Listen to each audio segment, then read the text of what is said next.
Herzlich willkommen zu Teil 6 unserer Serie Build a Business oder Build Your Business auf Etsy. Und heute möchte ich dir sagen, dass das Ganze nicht erledigt ist, dass du ein paar Artikel einstellst und aufs Beste hoffst. Wir brauchen auch noch ein bisschen Werbung oder wir können natürlich auch Werbung schalten. Ich zeige dir einmal 3 Möglichkeiten, davon sind immerhin 2 kostenlos. Und dazu gehen wir jetzt einmal an den Computer.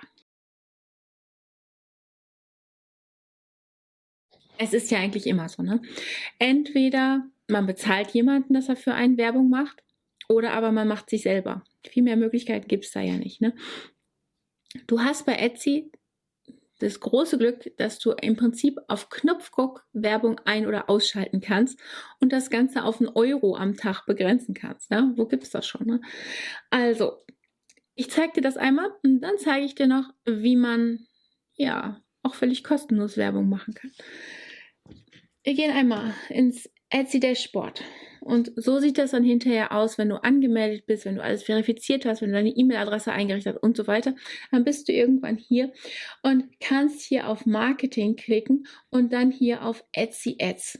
Und das sind hier diese, ja, Werbung, die du schalten kannst. Du kannst im Prinzip auch 50 Euro am Tag investieren. Es gab mal so ein nettes Experiment von einer Dame, die hat jeden Tag 50 Euro in Etsy-Werbung investiert und hat wirklich die ersten Tage, da war das nicht so toll, aber gegen Ende der Woche, in der sie das gemacht hat, hat sie jeden Tag richtig viele Verkäufe erzielt. Das Problem war, ja, sie musste das alles erstellen, ne, und musste da auch erstmal hinterherkommen. Ne. Also am Ende hat sich das auf jeden Fall gelohnt. Das ist das, was der Tenor, das ist das, was dabei rausgekommen ist. Ob sich das bei dir lohnen würde, kann ich natürlich nicht sagen. Es kommt auch immer ganz aufs Produkt an. Aber im Großen und Ganzen, wie gesagt, versucht Etsy den richtigen Kunden für dein Produkt zu finden. Und ja, das ist eigentlich mehr als jede Anzeige in der Zeitung jemals für dich tun würde. Ne? Deswegen geht es hier darum, also hier musst du einfach nur eine Zahl eingeben, meinetwegen, wir sagen 1 Euro am Tag und dann kannst du sagen Restart your campaign und dann geht's schon los, ne? Das war's. Also ich mache das mal einmal, weil dann kannst du hier gucken. Du kannst jetzt hier sagen, ob dein Produkt beworben werden soll oder auch nicht, ne? Also hier ist jetzt das Produkt, dann steht hier Ad Views und Klicks und wie viele Klicks und wie viele Orders davon gibt. Also du kannst ganz genau sehen, wie dein 1 Euro investiert wurde. Ne? Und dann kannst du noch sagen, okay, das soll beworben werden oder das eben nicht. Also Bestseller-Produkte, wenn du die bewirbst, ist natürlich eine gute Idee. Die ranken dann höher und dann kommen natürlich auch organisch irgendwelche Verkäufe. Also gute Sache, das einfach hier zu bewerben.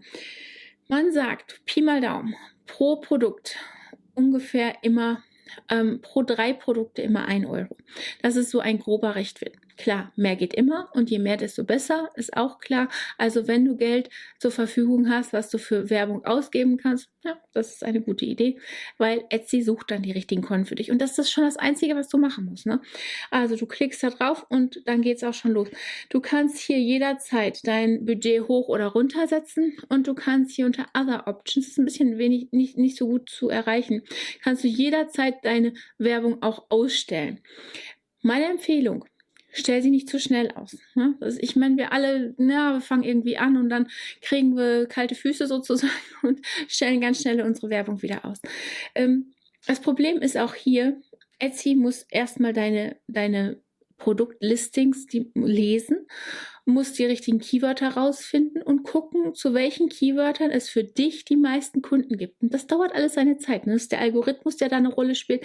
Und es dauert alles ein paar Tage, bis das Ganze ja in place ist sozusagen und anfängt für dich richtig gut zu arbeiten. Deswegen einfach laufen lassen. Ja, wenn du jetzt sagst, okay, 1 Euro am Tag, das überlebe ich, das geht, dann würde ich mal einen ganzen Monat einfach laufen lassen und gucken, dass du dabei 0 Verkäufe erzielst. Naja, das ist schon relativ selten, ne?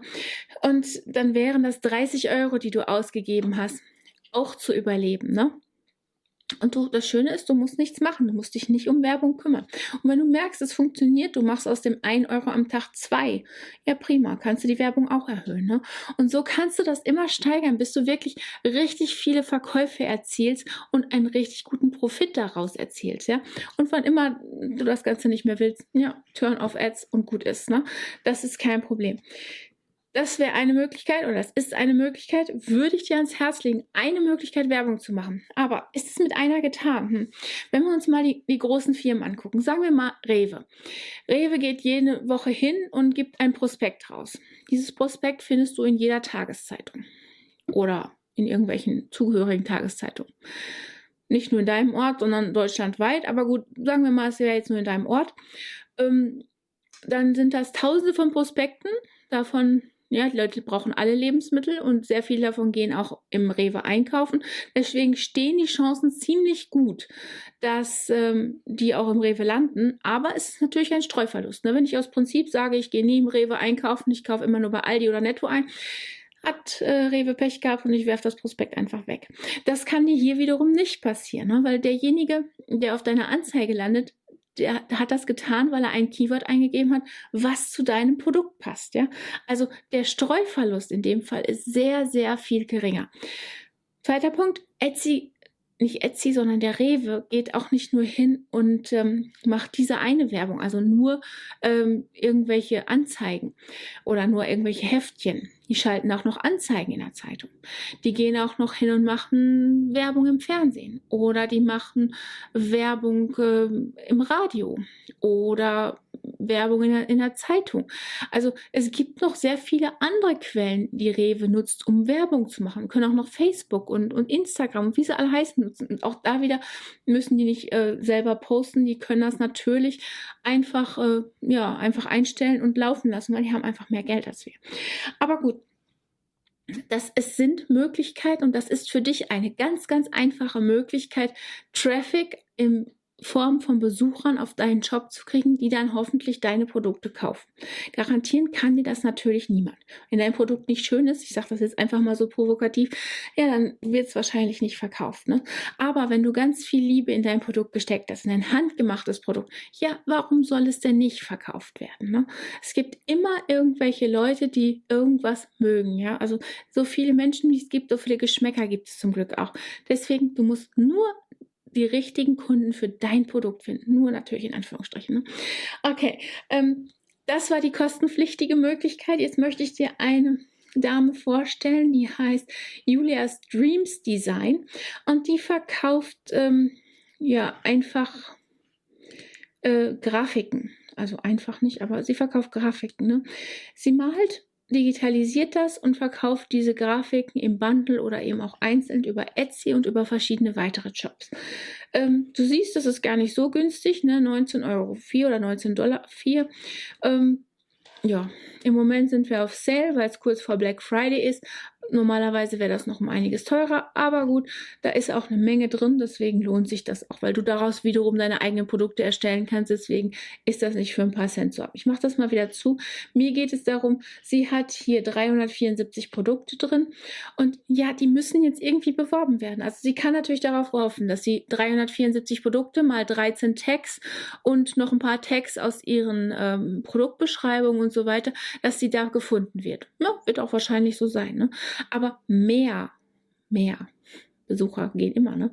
Und mehr kriegt man wahrscheinlich, indem man zum einen Werbung schaltet, ne, was ich dir gerade ausführlich erzählt habe, und natürlich auch noch, indem man selber Werbung macht. Und das tut sie einmal auf Pinterest. Ich habe jetzt mal hier ihren Account auf Pinterest rausgesucht. Und du siehst, dass sie macht das nicht so fürchterlich intensiv. Ne? Sie hat hier nur 120 Abonnenten. Aber gut, jeder fängt mal an.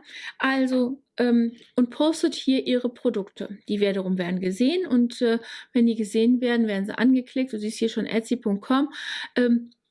Klick da drauf. geht zu Etsy und dann wird hoffentlich gekauft. Also eine Möglichkeit, kostenlos Werbung zu erstellen. Der Nachteil ist, du musst für Pinterest natürlich irgendwelche Grafiken erstellen oder zumindest die Grafiken, die du für deinen Shop erstellt hast und die da reinposten. Also irgendwie musst du dich auf jeden Fall bemerkbar machen. Ne?